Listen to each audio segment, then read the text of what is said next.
Basically, do you incorporate what the Fed is doing and what interest rates are doing at all into your process, or really at the end of the day, it's about the price action of the stocks and Yeah. the groups? Yeah, it's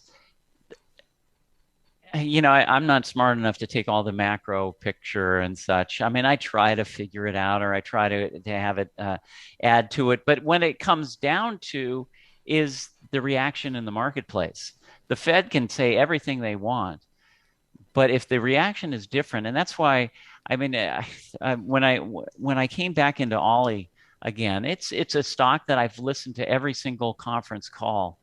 And the reason why I came back into this is a few different things. Is the news from Target and from Walmart saying they have so much inventory or they're going to miss their earnings because they bought wrong and they've got so much inventory and so many people. Well, who's the beneficiary of this? Well, it's companies like this.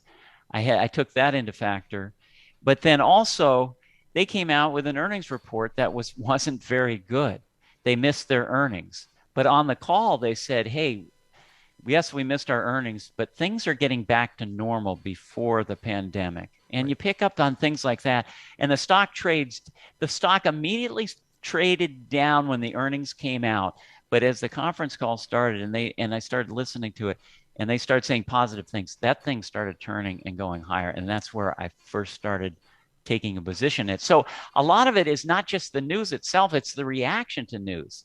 So, and that's the other thing too, is when the market stops going down on bad news but starts rallying, that's telling you, hey, maybe a lot of this is already worked into the market. And that's the same thing with the Fed. The Fed can raise interest rates, but everybody knows they're going to raise interest rates. So when they raise interest rates, well, they already said it. So look for the reaction.